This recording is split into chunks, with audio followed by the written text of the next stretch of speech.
mais alguns versículos, ok? Vamos lá. Versículo 31 da primeira carta de Paulo aos Coríntios, no capítulo 15, diz assim a palavra do Senhor: Eis aqui vos digo um mistério. Eis aqui vos digo um mistério. Na verdade, nem todos dormiremos, mas todos seremos transformados. Vou ler de novo. Eis aqui vos digo um mistério. Na verdade, nem todos dormiremos, mas todos seremos transformados. Glória a Deus, vamos seguir. Mas graças a Deus que nos dá vitória por nosso Senhor e Salvador Jesus Cristo. Aplauda o Senhor essa noite. Olha essa Senhor. Seja o nome do Senhor. Glória a Deus. Nós escolhemos o verso 51, versículo 51, para que possamos esta noite compartilhar com todos vocês um pouquinho da revelação a respeito do arrebatamento da igreja. E pela leitura vocês perceberam que o arrebatamento da igreja não será apenas um evento onde pessoas desaparecerão do planeta Terra.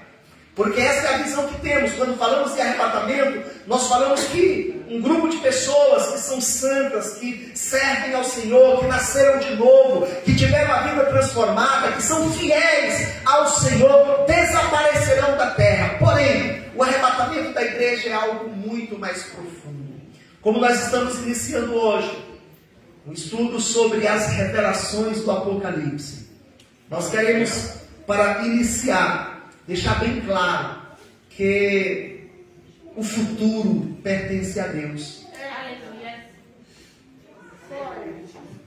Deus, e somente Deus conhece o futuro. E por isso Ele é capaz de revelar. O homem não é capaz de saber o que vai acontecer no amanhã. Mas Deus sabe. Por isso que Deus revelou o futuro através do livro do Apocalipse. Louvado seja o nome do Senhor. Então, meus irmãos, uma coisa que é muito importante quando nós falamos do arrebatamento da igreja é que o homem sabe muito pouco a respeito disso. Então existem duas coisas que são preciso serem conhecidas aqui. Primeiro, a revelação. Segundo, é preciso sabermos que existem muitas especulações. Nem tudo que você ouve falar a respeito do arrebatamento da igreja, de fato, pode se fundamentar nas Escrituras Sagradas. O arrebatamento da igreja é um dos temas mais delicados de se falar, uma vez que a maioria das vezes em que o Novo Testamento aborda a questão do arrebatamento da igreja, ele faz isto através de metáforas, através de símbolos, e fica muito difícil para falar um pouquinho do arrebatamento da igreja. E por isso que assumo hoje a responsabilidade de fundamentar na Bíblia aquilo que vou falar, de fazer com que vocês compreendam que o arrebatamento da igreja não é uma ilusão, não é uma história que foi contada simplesmente para sustentar a confiança e a esperança de um povo que simplesmente acredita que vai para algum lugar. O arrebatamento da igreja é uma promessa inequívoca, inviolável da parte de Deus em Cristo Jesus. Louvado seja o nome do Senhor. E é preciso sabermos que o arrebatamento da igreja, como nós estamos falando, é algo real. E o mais importante é que está muito perto de acontecer. Louvado seja o nome do Senhor. Então, antes de falar do arrebatamento da igreja, eu quero falar um pouquinho sobre a relação do arrebatamento da igreja com o livro do Apocalipse. O nosso tema é as revelações do Apocalipse. O tema que nós vamos abordar durante esses dias desta semana, a revelação do Apocalipse. As revelações do Apocalipse, todos vão estar abordando esse tema. Mas qual a relação que tem o Apocalipse com o arrebatamento da igreja? Eu sei que aqui tem pessoas que leem e estudam as Escrituras Sagradas. eu quero que alguém me ajude aqui a encontrar no livro do Apocalipse uma referência ao arrebatamento da igreja. Alguém consegue? Uma referência?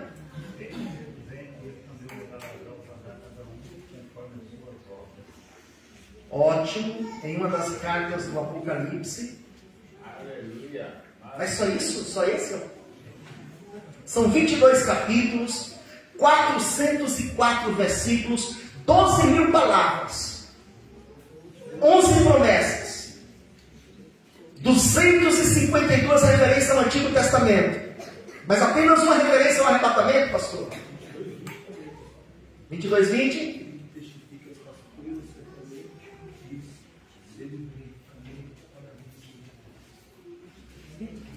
Por que eu estou fazendo essa reflexão? Estou fazendo vocês refletirem um pouco, porque as coisas que se revelam no livro do Apocalipse, existe uma discussão com relação à grande tribulação, por exemplo, que existem alguns que discutem que a igreja vai passar pela grande tribulação ou não, aquelas questões todas, mas é importante focar no arrebatamento da igreja. E para iniciar de fato o estudo sobre o arrebatamento da igreja, para não perdermos tempo, eu quero abrir o livro do Apocalipse. Vamos abrir o livro do Apocalipse, porque muitas vezes nós encontramos no Antigo Testamento referência à volta de Jesus.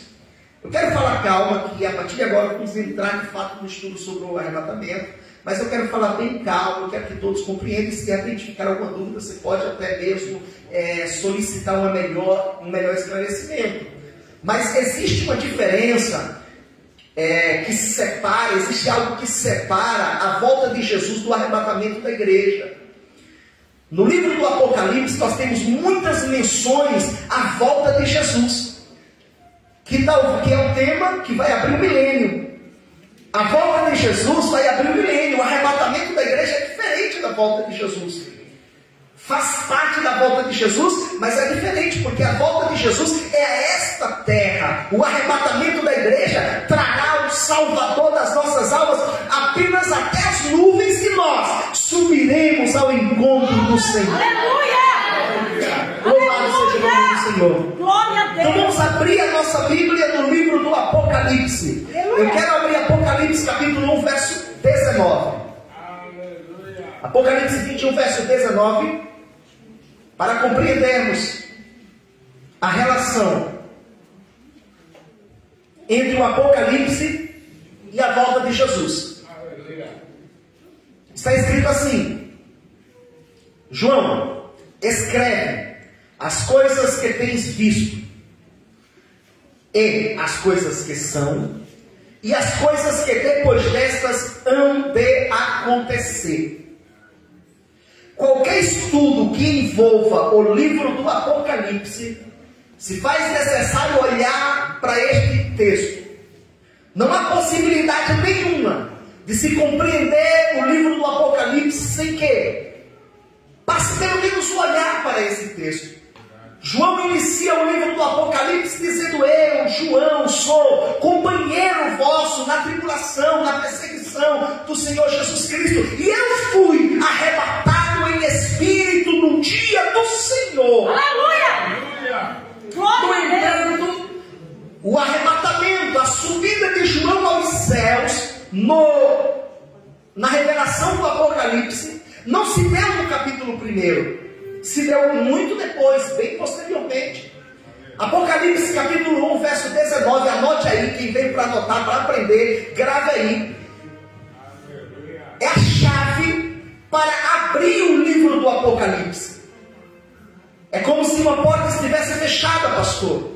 É como se o livro do Apocalipse fosse um livro fechado, e este versículo fosse a chave para abrir o Apocalipse, para desvendar os mistérios do Apocalipse, porque neste verso, é onde o Senhor Jesus diz a João, diante da revelação: João, escreve as coisas que tu vistes, as coisas que você viu. Aleluia. Escreve as coisas que são, e escreve as coisas que depois destas hão de acontecer. Aí quando eu olho para o livro do Apocalipse, separando este versículo em 3 partes, tanto que ele está separado por 2 vírgulas, portanto dividido em 3 partes, certo, pastor? Certo, professor? Então, é assim. Primeira parte, João escreve as coisas que tu vistes. Segundo, João escreve as coisas que são. Terceiro, João escreve as coisas que vão acontecer depois. E olhando o livro do Apocalipse, em uma rápida introdução, as coisas que João viu foi a revelação de Jesus Cristo. Ele diz o seguinte: eu estava na ilha de Pátimo, preso por causa da palavra do Senhor, quando eu vi atrás de mim uma voz como de trombeta, que dizia: João, vê. E eu virei-me para ver, e quando virei-me para ver, eu vi aleluia, a semelhança do Filho do Homem, e os seus cabelos eram brancos como a alva lã, e as suas vestes eram compridas, os seus olhos como chamas de fogo, de sua boca sai uma espada aguda de 2 gumes, e os seus pés reluziam como latão reluzente. E quando eu vi, eu caí por terra como morto. E ele disse: João, aleluia, sou eu, João, que morri, mas estou vivo para todos sempre. Adore o nome dele. João pode bater no peito e dizer: pastor Carlos, eu vi a Jesus, eu vi a sua glória, eu vi a beleza do Cristo ressuscitado e do Cristo glorioso. Louvado seja o nome do Senhor. Coisa linda, meu Deus. E ele escreveu. Aleluia! Quando ele termina de escrever a revelação de Jesus Cristo, a partir do capítulo 2 do livro do Apocalipse, começa a descrição das 7 cartas enviadas às 7 igrejas da Ásia. Aleluia. Verdade. Não é assim? De acordo com o primeiro versículo do livro do Apocalipse, do versículo 19 do primeiro capítulo do livro do Apocalipse. Preste atenção. Primeira carta até a última carta. Foram quantas cartas? 7. Não quero entrar em numerologia, até porque muita coisa no fundamento, tem muita história furada com relação à numerologia dita bíblica. Mas o número 7 aflora no livro do Apocalipse, apontando algo perfeito, algo completo. Portanto, as 7 cartas enviadas às 7 igrejas do livro do Apocalipse representam um período completo da história da igreja. A história da igreja, ela começa na carta de Éfeso, aqueles que perderam seu primeiro amor, e ela vai até a igreja de Laodiceia, uma igreja fria, uma igreja que não é fria nem é mola, uma igreja uma igreja reprovada pelo Senhor Jesus. Portanto, especialistas a respeito do livro do Apocalipse afirmam que a igreja de Éfeso representava no livro do Apocalipse a primeira geração de cristãos. A igreja de Laodiceia representa a última geração de cristãos. Entre elas existem vários períodos traçados, documentados e explicados por especialistas do livro do Apocalipse. Mas eu só quero dizer uma coisa para vocês, que a última igreja, a igreja de Laodiceia, a igreja reprovada, batia no peito e dizia: rico sou e de nada tenho falta. Que é a nossa geração, uma geração dita intelectual, uma geração dita sábia, cheia de recursos, cheia de riquezas, cheia de tecnologia. Mas é essa geração que é dos céus, aquele que João viu, olha e diz assim: eu vou dizer para você, muda, porque você não é rico, não tem tudo, você é um desgraçado, pobre, miserável, cego e nu. Eu aconselho que compre ouro para enriquecer espiritualmente, que é a nossa geração. Aleluia! É forte, meu Aí Deus. você pergunta: como ter prova disso, pastor? Como entender se isso é verdade? As coisas que vistes, tudo bem, João viu, está ali, ele escreveu. Agora, as coisas que são, será que de fato é a história da igreja? Vamos agora ao capítulo 4 do livro do Apocalipse. As cartas do livro do Apocalipse se encerram no capítulo 3. No capítulo 3 se encerra as 7 cartas, a última carta, no último espaço do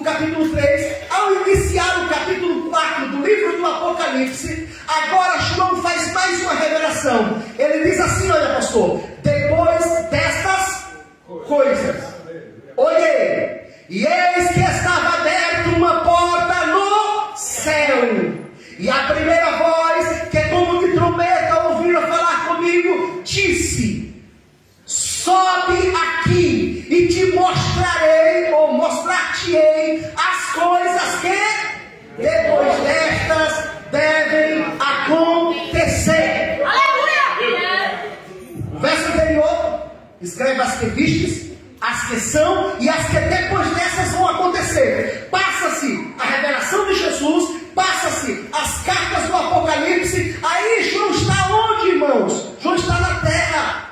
João está na terra. A referência, pastor Carlos Eduardo, mais profunda do arrebatamento dentro do livro do Apocalipse está aqui, capítulo 4, versículo 1. João vê Jesus estando na terra. João vê a história da igreja através das 7 cartas se passar estando na terra. Quando termina essa fase, a mesma voz que ele ouviu anteriormente de João: vem e vê, vem e sobe aqui. Ele vê uma porta aberta no céu, e João é arrebatado, aleluia, para o céu, para ver do céu as coisas que iriam acontecer após o arrebatamento da igreja. João ali representava quem? A igreja. Terminando-se a história da igreja, a voz como de trombetas. Tem alguma coisa a ver trombeta com o arrebatamento da igreja, pastor Carlos? Isso é forte, hein? Tem alguma coisa a ver? Alguém conhece 1 Tessalonicenses, capítulo 4, a partir do versículo 14, está escrito que a igreja há de subir ao ressoar da última trombeta. E aquela voz como de trombeta convida João para subir. Então, eu hoje aqui, a minha responsabilidade é falar do arrebatamento da igreja. Quem falar depois de mim aqui, pastor, pode ter certeza que vai falar das coisas que João viu do céu. Como a igreja vai estar no céu quando as coisas, o juízo do Apocalipse acontecer, João estava lá no céu olhando, e o Senhor revelando a ele as coisas que depois da história da igreja haveria de acontecer. Se eu fosse você, eu dava uma salva de palmas para adorar o nome.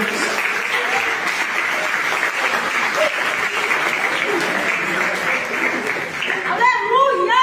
De forma simbólica, Que tremenda. o Senhor ilustrou o arrebatamento da igreja ali. Ilustrou como seria. Então, todos os juízos do Apocalipse, você não deve temer. Você não deve temer os juízos do Apocalipse. Assim como João viu de cima as coisas acontecendo aqui embaixo, a igreja estará com Cristo quando essas coisas vierem a acontecer. Oh, bendito o nome do Senhor. Mas essa noite, meus irmãos, eu quero falar sobre algo muito importante sobre o arrebatamento. A responsabilidade é muito grande, uma vez que é um tema de grande valia para a igreja. É um tema que todos nós devemos conhecer muito bem. Mas o pastor Carlos, ao me anteceder aqui, ele fez uma referência aos dias de Pedro, quando na sua epístola universal ele escreve e diz o seguinte: que muitos questionavam naqueles dias: o que será da promessa? Porque os meus pais falavam dela, os meus avós falaram. Ele falou ali que possivelmente foi uma revelação profética da nossa geração. Nós estamos vivendo as mesmas coisas. Pessoas que estão aqui, muitos deles até carregando a sua cruz, servindo ao Senhor, mas no seu coração ainda existe essa pergunta lá por trás do seu inconsciente, dizendo assim: será que Jesus vai voltar? O que será da tua vida? Por isso que esta noite eu vou falar. E o que é mistério, pastor? Mistério é aquilo que não está revelado. A palavra grega para mistério é a mesma palavra também para segredos. Então assim, segredo. Quando eu digo para o irmão, eu vou te contar um segredo, é segredo, porque ele não sabe. A partir do momento que eu contar para ele deixa de ser segredo para ele, é segredo para quem não sabe. Os mistérios do arrebatamento da igreja continua e continuará sendo segredos, sendo mistérios. Por mais que eu me esforce e me utilize de recursos, de tecnologia, de ciência, para tentar explicar os mistérios que envolvem o arrebatamento da igreja, eu não serei capaz de desvendar esse mistério. Mas pelo menos eu vou deixar claro que eles existem aqui, pastor. Aleluia. O primeiro mistério do livro do Apocalipse é o mistério do templo. Aleluia. Que é o mistério que Pedro foi questionado em sua época. No Evangelho segundo São Mateus, capítulo 24, a partir dos versos 36, nos versos anteriores, Jesus é questionado a respeito de sua vida. E ele responde aos seus discípulos dizendo assim: porém, daquele dia e hora, ninguém sabe, nem os anjos dos céus, nem o Filho, portanto ele mesmo, mas unicamente o Pai. Meu Deus. Isso é forte, hein? Aleluia. Meu Deus. É mistério ou não é? É verdade. Jesus estava dizendo: isso é mistério até para mim. Aí há quem diga que Jesus estava blefando. Ele sabia, mas ele não queria dizer. Aí outros dizem: não, porque ele estava como homem ali, então na sua essência de Deus ele sabia, mas enfim, tudo que se falar é especulação, porque Jesus mesmo não revelou. Mas aqui, irmãos, foi um cala-boca. Santo. Cala a boca, peraí. Está me perguntando, não é coisa que compete a vocês. Jesus da glória. Os tempos não competem a vocês. Mas eu quero hoje me arriscar. Hoje eu vou me arriscar aqui. Quem é que quer saber o dia que Jesus vai voltar? Amém. Pelo menos um tem aqui, pastor. Pelo menos tem um. Não estou sozinho. Só que é ruim porque enquanto eu falo aqui, aí vocês me expulsam. Hoje eu vou revelar agora o dia que Jesus vai voltar. Alguém quer saber? Amém? Quando nós estudamos a respeito do arrebatamento da igreja, nós encontramos na história várias previsões. Foram feitas várias previsões. Várias instituições fizeram previsões. Testemunhos de Jeová fizeram algumas previsões. Adventista do sétimo dia, inclusive a origem da igreja adventista tem a ver com essa previsão, que eles chamam de desapontamento, tá? Assembleianos fizeram algumas previsões. Eu conheço centenas de previsões. Até o ano 2000 nós temos mais de 300 previsões a respeito da volta de Jesus. Nenhuma deu certo, pastor. Agora a minha é boa. A minha vai dar certo. Eu vim aqui hoje revelar o maior segredo da história. Olha aí! Vocês vão sair daqui hoje sabendo qual dia Jesus vai voltar. Glória a Deus. É assustador, não é? Mas pode anotar. Pode anotar. Amém? Eu não tenho tempo, mas eu quero... Todo mundo já está preparado aí para receber a notícia? Meus irmãos, todo cristão, uma vez nascido de novo, uma vez transformado, uma vez preparados para ir ao céu, deve ter consciência e saber com toda certeza da sua alma, porque eu não estaria aqui, pastor Carlos, se eu não soubesse o dia que Jesus viria. Eu não teria coragem de pregar se eu não tivesse na minha alma a certeza do dia e a hora em que Jesus vai voltar. É forte, hein? Eu já ouvi alguém pregar assim, pastor Carlos: viva o dia de hoje como se Jesus voltasse. Está errado. Você sabe qual o dia que Jesus vai voltar? o dia chamado hoje. Todo cristão tem que viver a sua vida na certeza de que Jesus vai voltar hoje, nem um minuto a mais. Se você viver a sua vida como se Jesus viesse amanhã, pode ser que a voz daquela parábola que Jesus cita do rico, quando diz: louco, se hoje te pedisse a tua alma, o que tens preparado para o futuro, para quem será?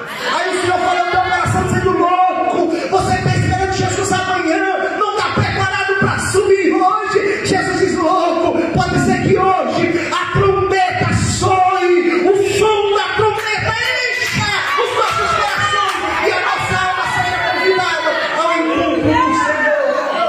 Oh, aleluia! Então pode dizer por aí: eu sei o dia que Jesus vai voltar, eu sei. Você acha que vai ser daqui a quantos anos? Daqui a 100, vai ser na outra geração, vai ser hoje. Acorde de manhã, levante-se e diga: Jesus, é hoje que eu vou subir. Aí vai passando: é hoje o dia que Jesus vai voltar. Amém? O segredo foi revelado. Amém. Glórias a Deus. Primeiro mistério envolvendo o arrebatamento da igreja é o mistério do tempo. Então a igreja precisa estar preparada para subir hoje, não amanhã. Amém? Ficou claro? Vamos para o próximo segredo? Amém. Próximo mistério para ganhar tempo. Oh, aleluia. Glórias a Deus. Segundo mistério do arrebatamento da igreja é o mistério da ressurreição.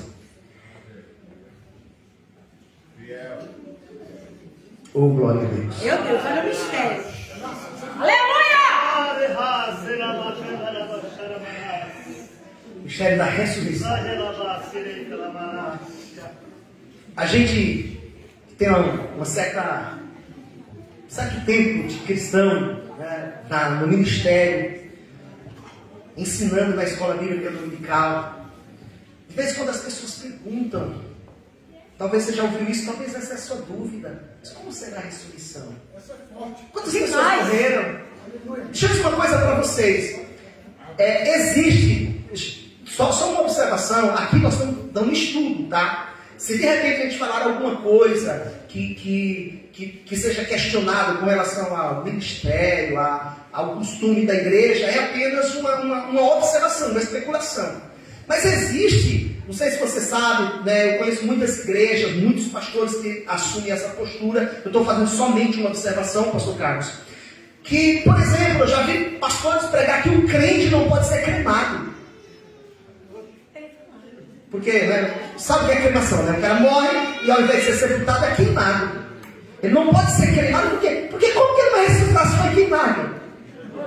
Aí eu pergunto da mesma forma: mas aquele que foi sepultado, 20 anos depois, virou pó ou não virou? Virou cinza ou não virou? E aquele que foi pregado pelo peixe no mar, que foi comido, que virou, sei lá, e depois, enfim, sumiu.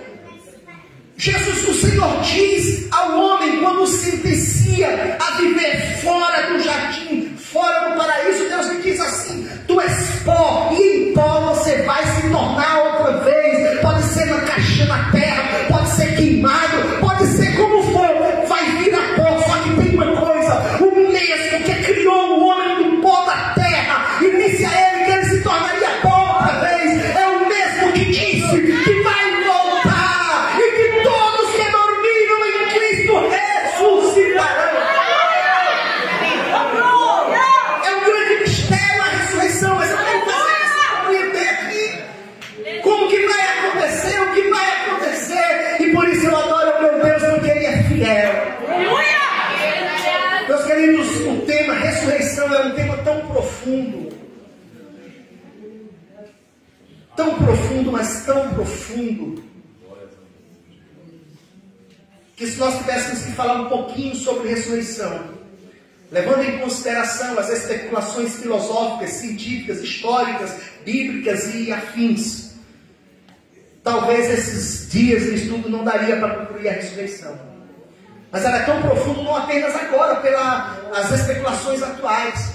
A Bíblia diz que Paulo chega em Atenas, na Grécia, E ele vai a um lugar onde se reuniam pensadores, filósofos, pessoas que eram responsáveis por formular o pensamento da época. Então não era qualquer um, pessoal. Ali no Areópago se reuniam pensadores da época, que vinham do mundo inteiro para discutirem sabedoria. E Paulo, quando chega ali, Paulo fica incomodado, porque eles eram idólatras. Havia uma homenagem a Deus em tudo quanto é lugares, porque ali era um lugar de encontro de pessoas de todos os lugares do mundo. E Paulo encontra a opção de trazer uma mensagem, de pregar uma mensagem. E nessa mensagem ele começa a falar de Jesus Cristo, que veio do céu, que nasceu, pregou o Evangelho, estruturou o Evangelho, morreu e Deus o ressuscitou de entre os mortos, e que ele foi subindo e assentou-se à destra do Todo-Poderoso. E todos ouviram Paulo, e no final, quando Paulo termina o discurso, aí um levanta a mão dali, outro levanta de lá, os grandes filósofos gregos, pastor Carlos Eduardo. E o texto de Atos dos Apóstolos, capítulo 17, é bem claro ao afirmar que eles disseram a Paulo: Paulo, sobre ressurreição, nós te ouviríamos outra vez. Aleluia. Entenderam tudo, mas a ressurreição não. Glória a Deus. Porque é um mistério. É um mistério. Vou deixar para concluir a ressurreição um pouco mais à frente. Vamos para o próximo mistério, irmãos. Primeiro mistério é o mistério do... Primeiro mistério é o mistério do... Segundo mistério é o mistério da... E o terceiro mistério?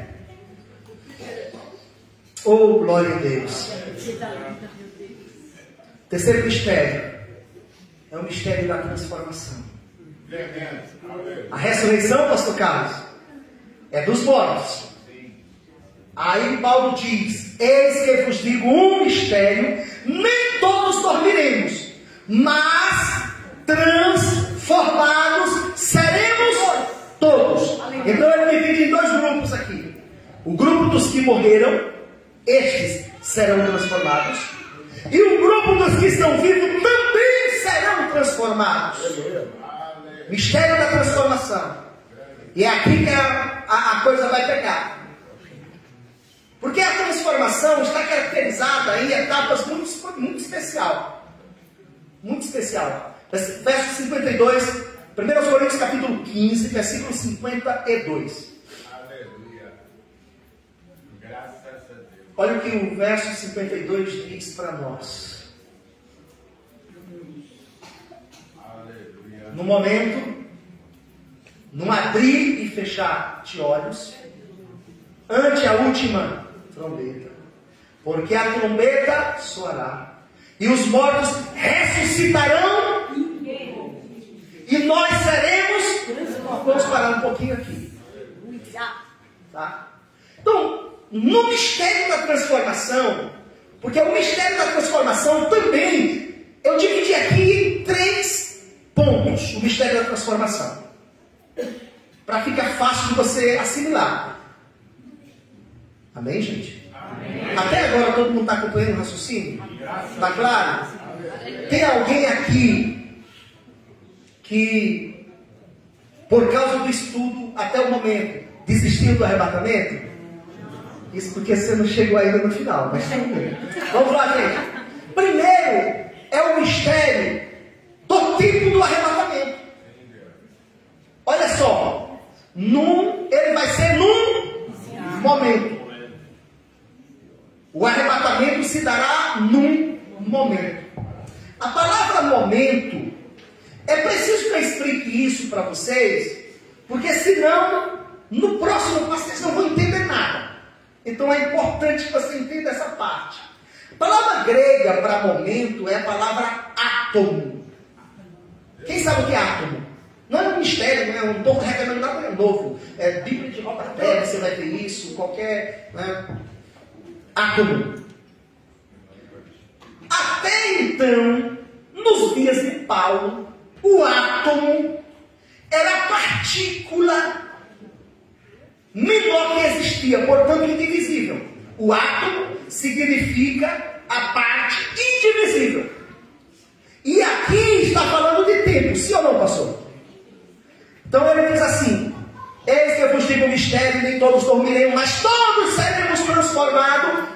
Como e quando? Num momento. A nossa transformação dar-se-á em um momento. O que é um momento? É um átomo de tempo, a partícula indivisível de tempo.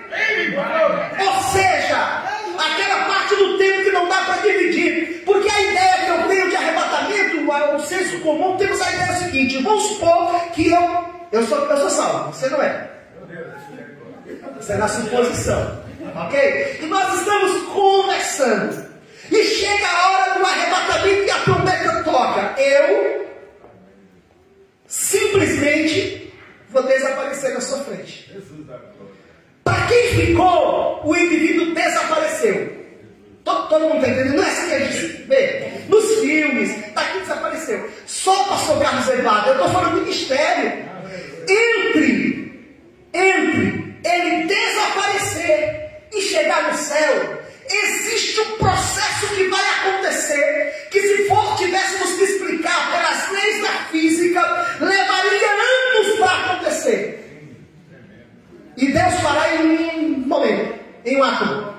Para que vocês entendam o seguinte, tá? Vamos começar pela menor partícula do tempo. Vamos para minuto, né? Então, um dia, vamos um dia. 24 horas. Uma hora tem 60 minutos.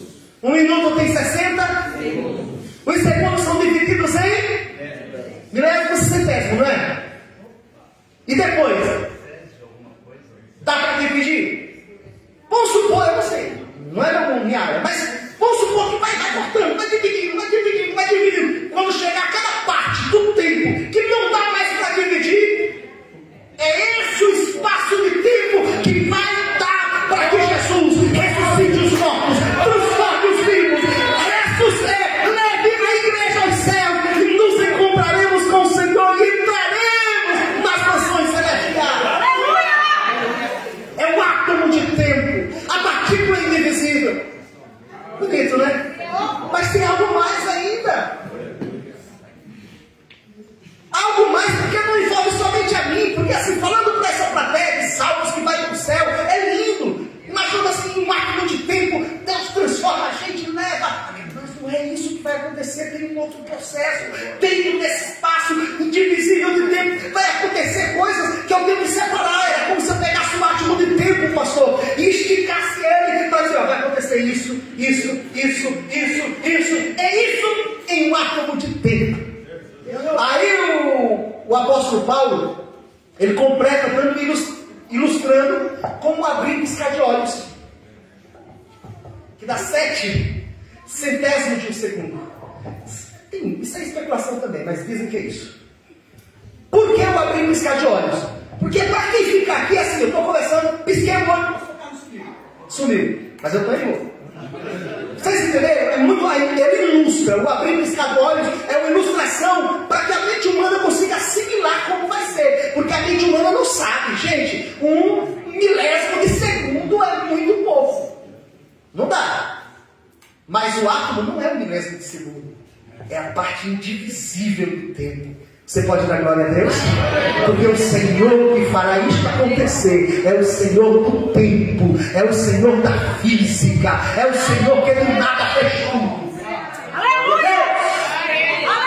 Oh, aleluia! Glória a Deus, tem que acelerar aqui. Vamos lá. Mistério do tempo, na transformação. Então vai acontecer assim, no mistério da transformação, dividir em quantas partes, hein? 3. Primeiro o tempo do arrebatamento da igreja. O tempo que vai acontecer, você já sabe que é um átomo, é um tempo indivisível. Não estou fazendo nada novo, tá? Qualquer pessoa que pesquisar vai ver que é isso. Que às vezes, irmãos, eu acho que é pastor, sabe? Às vezes a pessoa inventa cada história e depois você vai ver só Jesus. Né? Mas qualquer pessoa, se qualquer cidade no dicionário bíblico, procura átomo, aí ele vai fazer a referência. Porque a única passagem na Bíblia, tanto no Antigo quanto no Novo, a única passagem que aparece essa palavra na Bíblia é essa aí. Procura lá, átomo na Bíblia. Vai vir diretamente aqui. Ok? Então é isso. Aí o que vai acontecer? A transformação se dará em 2 etapas. Eu, Luciano, no dia do arrebatamento, serei transformado em 2 etapas. A primeira delas, versículo 53. Porque convém que isto que é.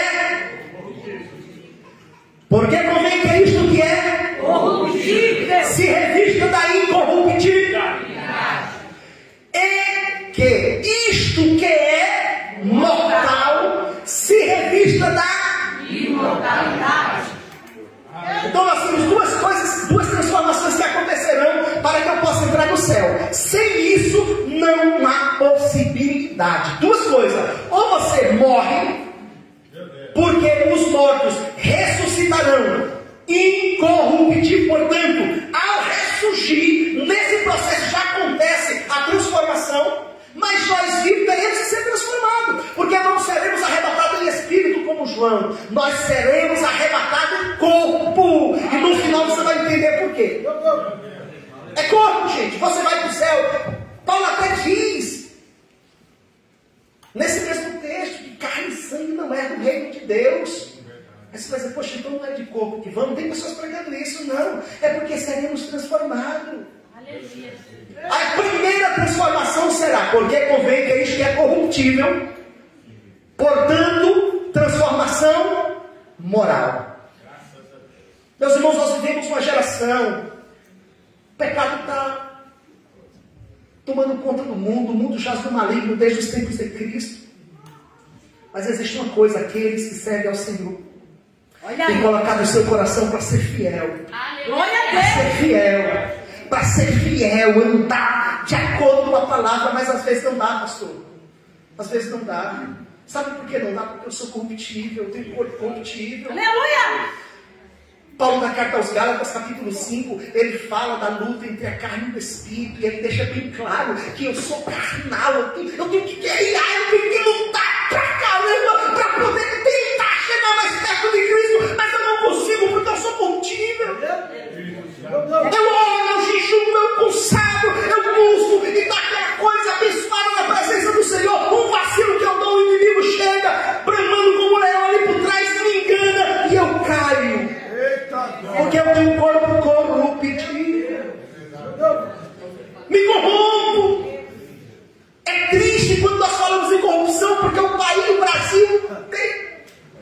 Gente, esquece política, não estou falando de política, pelo amor de Deus. Esquece política. Mas o Brasil, um país terrível, envolvido na corrupção. Aí de repente a gente vota num pastor para fazer a diferença lá e depois a gente se arrepende. O mundo é corruptível. Só que naquele dia, quando a trombeta tocar, Deus vai olhar para mim, mas é Luciano, até hoje você teve a possibilidade de se corromper, porque a partir de agora você terá um corpo incorruptível. Não tem carnalidade, não tem dinheiro, não tem fama, não tem honra que possa tirar você da incorrupção, porque o Senhor transformará a tua moralidade no dia do arrebatamento. Primeira transformação será moral, pastor Carlos. É por isso que aqueles que subirem, não tem satanás, não tem capeta, não tem cão, não tem diabo, não tem dragão, não tem anticristo, não tem capeta nenhum que faça tirar ou sair do caminho, porque ele agora é incorruptível. Aleluia. Segunda transformação é a transformação física. A ordem é essa: primeira transformação moral, segunda transformação física. Deixa eu dizer uma coisa para vocês. Vamos revelando segredo, pastor?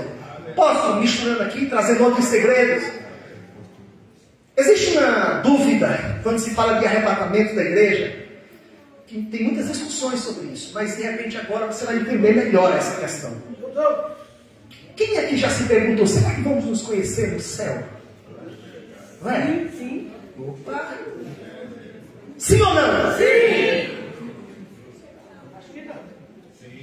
Sim. Acho que não. Sincero, tem que ser sincero. Sim ou não? Sim ou não? E aí? Essa não é a questão hoje, mas é interessante. Eu estou falando de arrebatamento. Entenda isso. Por que a gente tem essa dúvida, sim ou não? Porque imagine eu, servir ao Senhor a vida inteira, meu filho, serviu ao Senhor a vida inteira e desvia-se e tal. Quando chega naquele grande dia, eu ver o meu filho indo para o inferno, sendo condenado. Não é isso. Aí o cara, não, mas aí eu casei com ela, cheguei lá no céu, deu uma esposa lá e tal. Isso faz parte do sistema humano corrompido. Quando eu for transformado aí em corrupção, sabe o que vai acontecer? Vai prevalecer sobre a minha, sobre o meu DNA espiritual, a natureza absoluta de Deus, a natureza espiritual. Aí sabe o que vai prevalecer? Não é a dor do pecador no dia do juízo. Já pensou na hora do juízo? É uma igreja salva, julgando aí a verdade. Meu pai, sendo condenado ao inferno. Deus, chega aí, esse cara era bonzinho. Isso é corrupção. Então eu terei um corpo e uma mente não corruptível. Em primeiro lugar, não vai se passar a ideia de tentar corromper o juízo final. Segundo, a incorruptibilidade me reveste da natureza de Deus. E eu, assim como Deus, terei tédio, ódio pelo pecado. É pecador, pode ser pai, mãe, mulher, filho, pode ser o que for, será condenado. Porque depois do arrebatamento, a justiça que prevalecerá é a justiça do reino de Deus. Glórias ao nome de Deus. Segundo, transformação física. Aquilo que é mortal se revestirá da imortalidade. Meu Deus! O que é mortal? Agora eu não sou mais corrompíveis, porque eu fui transformado moralmente. Mas eu ainda tenho um corpo, e a ordem é essa, eu ainda tenho um corpo físico. Isso, pastor, dentro de um ato de tempo. Trombeta toca, transformação moral, transformação física. Vamos subir para o céu com corpo ou não? É esse corpo ou é outro? É outro. Eu vi o Senhor falar no livro do Apocalipse que nós receberemos vestes, mas corpo não. Ah, não, mas está escrito corpo glorioso. Ah, é outra coisa. Corpo glorioso quer dizer o quê? O meu corpo físico será revestido da imortalidade, portanto, transformado em uma natureza física, diferente e desconhecida da natureza terrestre. Por quê, pastor? Porque nós só viríamos de corpo. Deixa eu fazer uma ilustração para vocês aqui. O corpo que nós vamos receber. Eu tenho um amigo que ele esteve numa reunião como essa, pastor. Uma reunião como essa. Aqui. Talvez tivesse menos gente do que tem aqui. E quando ele entrou nessa reunião, as pessoas duvidaram que era ele. Chegaram a dizer que era um espírito. Sabe por quê? Porque a porta estava fechada quando ele entrou. Será que vocês conhecem essa história? Será que é amigo de vocês? Quem é um amigo? E ele entrou, deu uma volta assim, misericórdia. Sangue de Jesus tem poder. Aí ele disse, não sou eu. Vai lá, não sou eu. Toca aqui, sou eu, toca. Toca, sou eu. Tocaram. Opa, não é. Tem alguma coisa para comer? Porque espírito não come. Comeu. Vocês conhecem essa história? Era um espírito que estava ali ou era um homem ressuscitado? E como que ele entrou com a porta fechada? Porque ele tinha um corpo imortal, revestido da imortalidade e da incorruptibilidade. Você irá receber um corpo igual ao corpo que Jesus ressuscitou. Vai estar aqui, todo mundo vai ver, vai tocar, vai comer, mas não tem limite. Por quê? Porque é um corpo glorioso. Se fosse você, eu adorava ao Senhor. Aleluia! Meu horário terminou. Portanto, amanhã tem mais. Amanhã tem mais. Eu não concluí, eu só vou concluir a ressurreição, porque eu não concluí. Eu falei que ia concluir depois, lembra? Então vamos juntar assim, vai ser assim, ó, em um átomo de tempo.